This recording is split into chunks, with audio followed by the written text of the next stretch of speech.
Hi, it's not Tuesday. It's Saturday.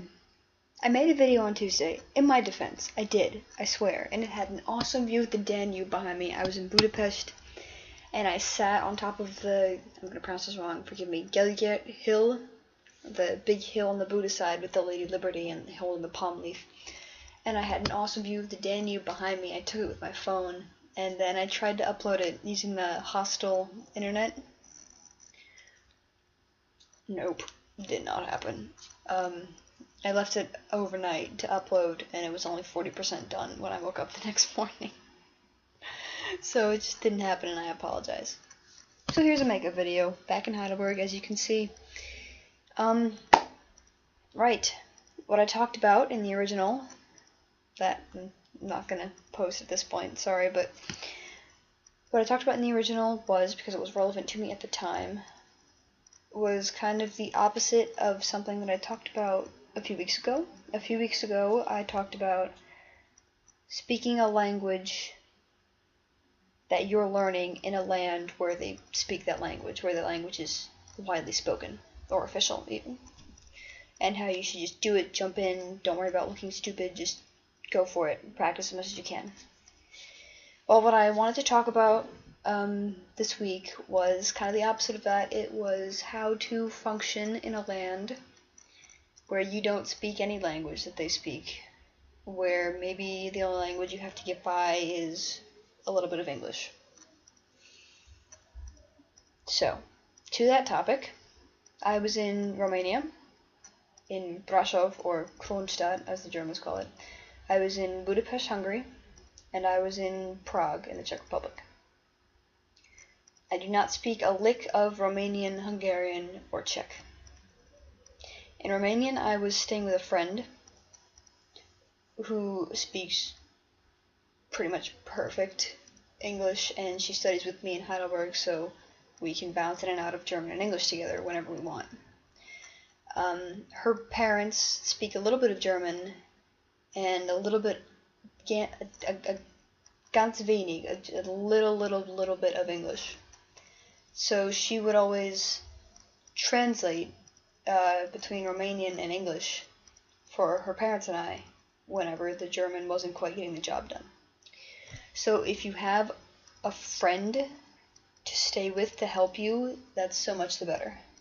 Because then you'll also get a cultural experience. You'll get to experience how the language is used at home.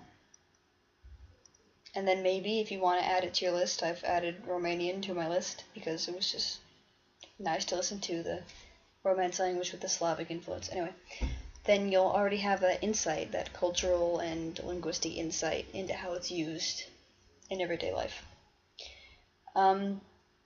In Budapest and Prague, I was totally alone, so I didn't have anybody to help me with language.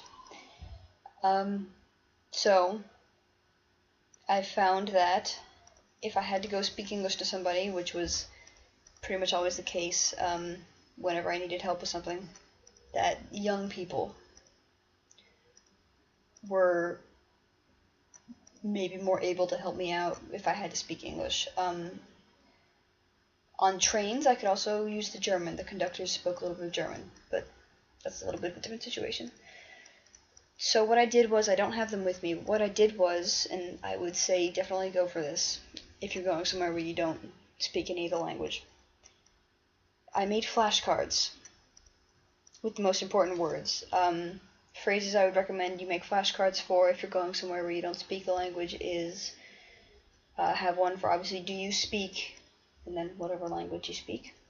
Do a please, do a you're welcome, do an excuse me, do you know where, or an excuse me, how do I get to, and then also maybe a sorry, like if you bump into somebody and you just want to go, oh, sorry.